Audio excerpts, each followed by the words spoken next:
तर यात सामन्यात दोन्ही ठाकरे बंधूंचा फोटो छापून आलाय आणि काल उद्धव साहेब म्हणले की जे महाराष्ट्राच्या जनतेच्या मनात आहे तेच होईल, पण मनसे अजून थोडी सावध पवित्रा घेताना दिसते. उद्धव ठाकरेंचा आणि राज ठाकरेंचा फोटो देखील छापण्यात आला आणि हेडलाईन महाराष्ट्राच्या मनात आहे तेच होणार. हे मी त्याचं स्वागत करते. कैलासवासी बाळासाहेब ठाकरेंनी फार कष्ट करून शिवसेनेची स्थापना केली आणि तो पक्षही कष्टांनी त्यांच्या नेतृत्वाखाली आणि असंख्य कार्यकर्त्यांच्या नेत्यांमुळे बांधला. दुर्दैवाने जी गोष्ट झाली ती झाली, पण आज उद्धवजी आणि राजजी एकत्र येऊन महाराष्ट्राची सेवा करणार असतील तर ही अतिशय आनंदाची गोष्ट आहे. महाराष्ट्र विधानसभा निवडणूक चोरण्याचा निवडणूक छापलेला देखील आहे. त्यामध्ये राहुल गांधी म्हणतात की महाराष्ट्राच्या निवडणुकांमध्ये फिक्सिंग झालेलं आहे, त्यात काही दाखले देखील देण्यात आलेला आहे, मतदान आहे त्यापेक्षा जास्त मतदान झालंय, पुढाऱ्यांची पळवापळ झाली, अशा प्रकारचं त्यांनी एक मतं मांडलेली आहेत आणि फिक्सिंग झाले महाराष्ट्राच्या निवडणुकीत असं म्हणतात. मी आज सकाळी आदरणीय पवार साहेबांनी आणि मी दोघांनीही तो लेखही वाचला, त्याच्यावर आमची चर्चाही झाली आणि काँग्रेस पक्ष हा इलेक्शन कमिशनकडेही जाऊन आलेला आहे. ही माहिती इलेक्शन कमिशनकडे दिलेलीही आहे आणि त्याची पारदर्शकपणे इन्क्वायरी व्हावी अशी मागणी काँग्रेस पक्षाने केलेली आहे. त्याच्यामुळे आम्ही वाट बघतोय की इलेक्शन कमिशनकडून काय उत्तर येतं. ताई 10 तारखेला वर्धापन दिन आहे राष्ट्रवादीचा, दोन्ही राष्ट्रवादी वर्धापन दिन साजरा करतात, तर कसं बघतात तुम्ही? आता कसं काय बघणार, आता कोर्टात केस चालू आहे आणि स्थापना त्या पक्षाची झाली. हा सगळा 26 वर्षाचा प्रवास हा उभ्या महाराष्ट्र नाही देशाने पाहिलेला आहे. त्यामुळे वेगळं काही त्याच्यात बोलायची गरज मला तरी आता वाटत. पवार कुटुंब एकत्र आहे उभ्या महाराष्ट्राला माहिती आहे, घरगुती संबंध आहेत, पण राजकीय दृष्ट्या विभक्त झाले. पण आता दोन्ही बहीण भाऊ एकत्र येऊ इच्छितात, तर मधली लोक जे बेरोजगार होणार आहेत त्यांचा विरोध दिसतो या सगळ्या गोष्टींना. असं नसतं. संघटना ही सगळ्यांच्या मुळे चालते, असं एका व्यक्तीमुळे नाही. संघटनेत प्रत्येक छोटं शेवटचा कार्यकर्ता जो झेंडा घेऊन उभा राहतो तोही तेवढाच महत्त्वाचा असतो. संघटना ही फक्त नेत्यांमुळे चालतेच, पण त्याबरोबर कार्यकर्ते हा सगळ्यात महत्त्वाचा आणि त्याच्यातला केंद्रबिंदू असतो. कारण का शेवटी तो लढत असतो, रस्त्यावर झेंडा घेऊन तो उभा असतो आणि त्याच्यामुळे या गोष्टी होत राहतात आणि एका सशक्त लोकशाहीमध्ये लोक बोलत राहतात. त्याच्यामुळे फार आपण ते मनावर घ्यायचं नसतं. आपण का निवडून आलेलो आहोत, लोकांची सेवा करण्यासाठी आम्ही निवडून आलेलो आहोत. ती कामात सातत्य ठेवून महाराष्ट्र आणि भारताची सेवा करणं हे आमच्यावर झालेले संस्कार आहेत आणि बारामती लोकसभा मतदारसंघाने याच्यासाठीच मला निवडून दिलेलं आहे. त्यामुळे कामात सातत्य ठेवण्याचा एक प्रांजळ प्रयत्न मी करत असते. काही लोक असं म्हणतात की विशेष करून सुनील तटकरे आणि प्रफुल्लभाई पटेल हे जर दोन्ही पक्ष एकत्र आले तर ते दोघांची जास्त अडचण होईल म्हणून ते जास्त होऊ देत नाही असंही बोललं जातं. मला याची माहिती नाही, पण प्रफुल्लभाईंची आणि माझी अनेक वेळा अनेक महत्त्वाच्या विषयांवर चर्चा होत असते. काही महत्त्वाचे विषय असतात, ह्याच्यामध्ये मी आजही ऑन रेकॉर्ड हे सांगते की माननीय प्रफुल्लभाईंचे मी मार्गदर्शनही घेते. अनेक वर्ष त्यांनी सरकारमध्येही काम केलेलं आहे. त्याच्यामुळे अनेक इंटरनॅशनल इश्यूज असतात. ह्याच्यात अनेक वेळा पार्लमेंटमध्ये त्यांचा खूप मोठा प्रगल्भ अनुभव पार्लमेंटचा राहिलेला आहे. त्याच्यामुळे प्रफुल्लभाईंच्याकडून मी स्वतःही त्यांना अनेक वेळा फोन करते, त्यांचं मार्गदर्शन मी घेत असते आणि असे अनेक संघटनेतले, मग काँग्रेसमध्ये असेल, आता आनंद शर्माजी आणि मी गेले 11 दिवस आम्ही एकत्र प्रवासात होतो. त्यांचा कॉमर्स मिनिस्ट्रीचा असेल, एक्सटर्नल अफेअर्स मिनिस्ट्रीचा असेल, खूप मोठा अनुभव राहिलेला आहे. त्याच्यामुळे या सगळ्या 11 दिवसाच्या दौऱ्यामध्ये आनंद शर्माजी असतील, माझे सहकारी, खरंच विद्वान सगळे सहकारी माझ्याबरोबर होते. मग मनीष तिवारीजी असतील, मुरलीधरनजी असतील, अनुराग सिंग ठाकूरजी असतील, कृष्णाजी असतील, या सगळ्या एक टीम म्हणून आम्ही काम करतो. त्याच्यामुळे राजकारणामध्ये एक तर डायलॉग हा असलाच पाहिजे, या मताची मी आहे.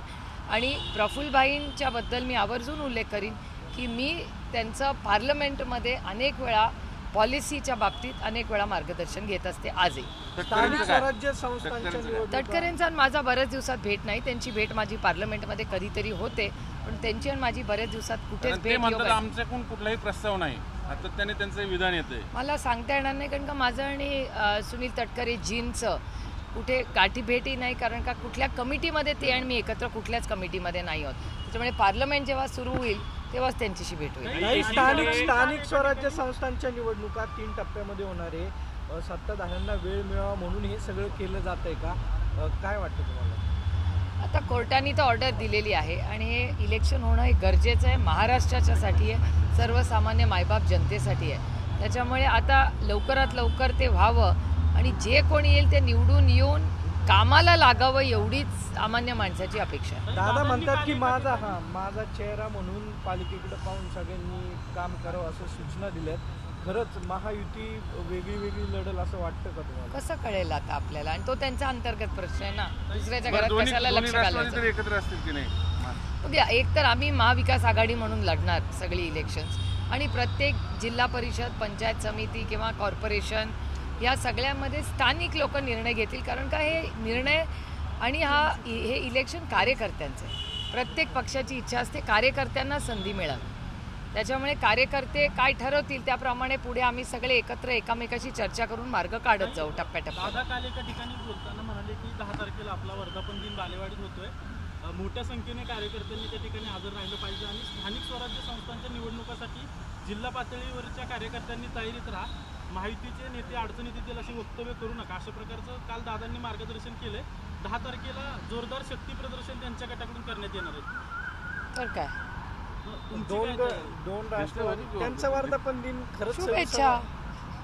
आणि जिल्हा पातळीवरच्या कार्यकर्त्यांना निवडणुकांसाठी तयारी करायला. अरे लोकशाही आहे, आता त्यांनी काय बोलायचं त्यांनी ठरवायचं ना लोकशाहीमध्ये. बरं, यावेळेस वर्धापन दिनाला काय खरा वर्धापन दिन सुरुवातीपासून आहे, परंतु ते कोर्टात केस चालू आहे.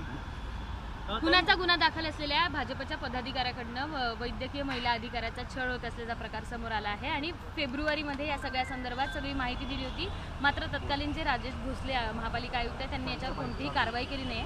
शेवटी काल हे सगळं प्रकरण समोर आल्यानंतर आत्ताचे जे आयुक्त आहे त्यांनी रात्री ह्या सगळ्या पदाधिकाऱ्यांना बंदी घातली आहे. या महिलेला कोणीच दाद दिली नाही म्हणून त्यांना थेट महिला आयोगात जावं लागलं.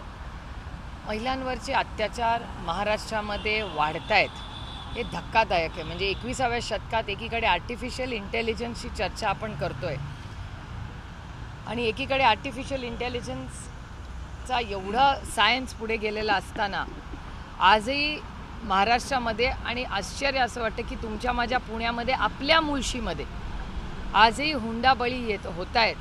हे खूप धक्कादायक आहे आणि हे आपलं एक समाज म्हणून अपयश आहे.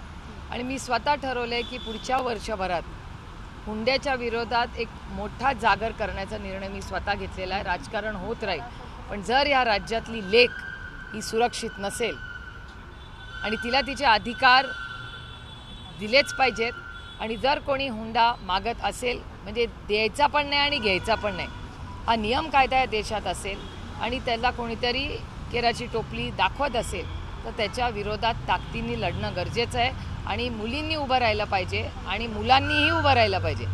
त्या मुलांनीही हा जागर केला पाहिजे की हो, आम्ही लग्न करताना हुंडा घेणार नाही.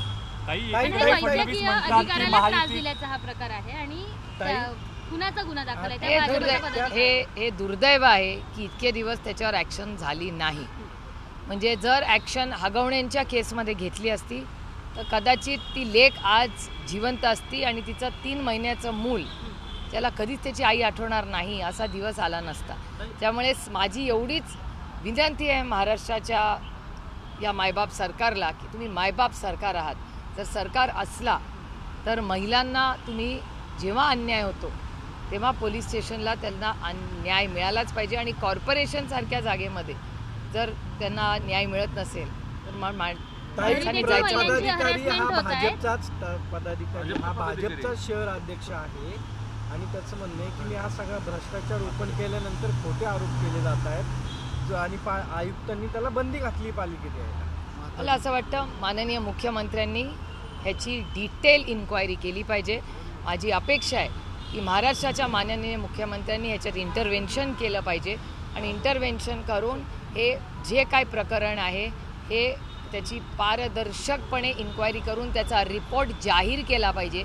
आणि त्यांचं जे ॲडमिनिस्ट्रेशन डिपार्टमेंट आहे GAD ज्याला म्हणतात, GADला स्ट्रिक्ट इन्स्ट्रक्शन सरकारने दिले पाहिजेत की 0 टॉलरन्स अगेन्स्ट एनी अब्यूज, मग महिला असू दे, पुरुष असू दे, कोणी असू दे, या बाबतीत सरकारी जागेमध्ये किंवा सरकार हे सहन करणार नाही, हा मेसेज माननीय मुख्यमंत्र्यांनी राज्यात देणं गरजेचं आहे. महिलांच्या घरातही हॅरासमेंट होत आहेत आणि कामाच्या ठिकाणी हॅरासमेंट होताना दिसत आहे. कुठेतरी महिलेची सुरक्षा ही धाब्यावर मांडल्याचं दिसतं. हो, अर्थातच ना, ह्या वारंवार गोष्टी होत आहेत. मग हुंडा असू दे किंवा ही घटना असू दे, या घटना सगळीकडेच दिसत आहेत आपल्याला. त्याच्यामुळे देवेंद्र फडणवीस ताई असं म्हणतात की महायुतीच्याच नेतृत्वात पालिकेच्या निवडणुका लढल्या जातील. काल अजित पवार असं म्हणाले की महानगरपालिकेच्या निवडणुकीत फक्त राष्ट्रवादी काँग्रेस पार्टी हा एकमेव चेहरा असेल. तो त्यांचा अंतर्गत प्रश्न आहे ना. आता कोणी कसं लढायचं, काय लढायचं, हा त्यांच्या युतीचा अंतर्गत प्रश्न आहे ना. युतीत मतभेद दिसत आहेत असं म्हणायचं का या सगळ्या अशा वक्तव्यांना? असं मला अजिबातच वाटत नाही, कारण का साधारणपणे ह्या इलेक्शन्सला सगळेच वेगळे लढतात. आम्ही आणि काँग्रेस जेव्हा एकत्र होतो तेव्हा आम्ही आणि काँग्रेस वेगळेच लढायचो, कारण का मी मगाशी म्हणले तसं हे कार्यकर्त्यांचं इलेक्शन आहे. प्रत्येक कार्यकर्त्याला संधी मिळाली पाहिजे ना. त्याच्यामुळे काँग्रेस आणि आम्ही एक होतो तेव्हा आम्ही नेहमी वेगळेच लढायचो. जिल्हा परिषद लढणार आहे. आता बघूया ना, चर्चा होईल तेव्हा कळेल आपल्याला. लाडक्या बहीण योजनेसाठी अगोदर सामाजिक न्याय विभागाकडून निधी जो आहे 5 लाख महिलांचं केवायसीच नाही, त्यांना निधी ह्यावेळेस मिळणार नाही. आता इतर मागासवर्गीय जे आयोगाचा मागासवर्गीय विभागाचा निधी 481 कोटी. त्याची माहिती मी मागितली आहे की नक्की कुठला निधी कशासाठी गेलेला आहे. त्याच्यामुळे ती माहिती माझ्याकडे 1-2-4 दिवसात आली की मी तुम्हाला ती शेअर करीन की नक्की काय पोझिशन आहे. महिला बालविकास खात्याची अनाथ जालिंदर सुपेकर नावाचे जे अधिकारी आहेत त्यांच्यावर अनेक आरोप केले जात आहेत. कारागृहाला जालिंदर सुपेकर असताना 2 वर्षात 102 कर्मचाऱ्यांच्या बदल्या केल्या.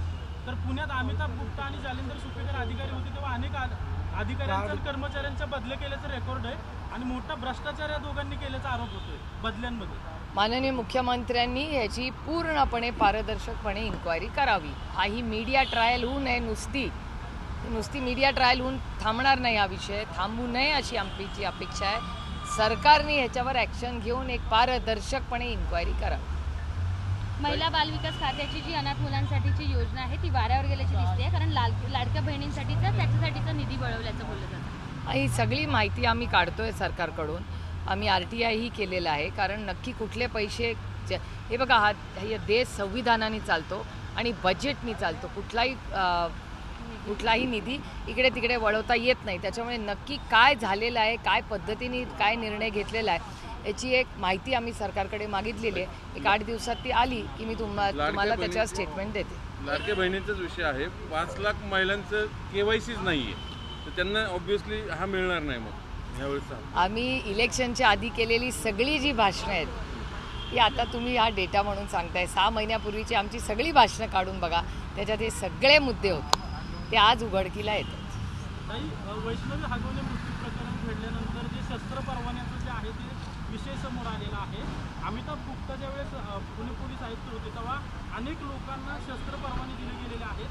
खोटी कागदपत्रांच्या आधारे शस्त्र परवाने दिलेत किंवा मंत्रालयातून जे शस्त्र परवाने दिलेत त्याला माहिती देखील चुकीची दिल्याचं आता समोर येतं. माझं म्हणणं आहे, एकतर या राज्यात पोलीस अतिशय उत्तम आहेत. महाराष्ट्राच्या पोलिसांचा मला सार्थ अभिमान आहे.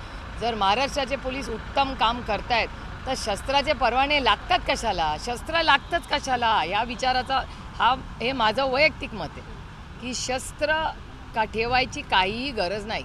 अँटी गन कंट्रोलच्या बाजूनी मी आहे. त्यामुळे बंदूक पाहिजेच कशाला या घरात, या देशामध्ये, घरामध्ये. त्यामुळेच माझी विनंती आहे की महाराष्ट्राच्या माननीय मुख्यमंत्र्यांना की तुम्ही सगळ्या जम्बो रिव्ह्यू करा की कोणी शस्त्र घेतलेत, का घेतले, त्याचा जम्बो रिव्ह्यू घ्या. काही जून महिना सुरू आहे शेतकऱ्यांच्या नुकसान भरपाईच्या संदर्भात. एप्रिलमध्ये जे नुकसान झालं त्याची अजून मदत मिळाली नाही. मे मध्ये तर झालेलं त्याचा आज आणि उद्या माझा स्वतःचाच रिव्ह्यू आहे. बारामती लोकसभा मतदारसंघात सगळे जे पंचनामे झाले त्याचा पुढे काय झालं, तो निधी कधी येणार, याचा आज आणि उद्यामध्ये मी रिव्ह्यू घेणार आहे स्वतःच. चालेल, थँक्यू. आमचं एक शुभेच्छांचं बाईट आहे. आमचा लोगो बदलतोय जी. चला मला उशीर झाला. तर आज लोगो बदलणार, जिला शुभेच्छा देणार आहे. एक मिनिट 2 मिनिट मेरे शुभेच्छा भेटेल. चला आज Zee24चा लोगो बदलतो. सर्वांना शुभेच्छा आहे. मी काय सांगाल Zee24? झी टीव्हीला माझ्या मनापासून शुभेच्छा.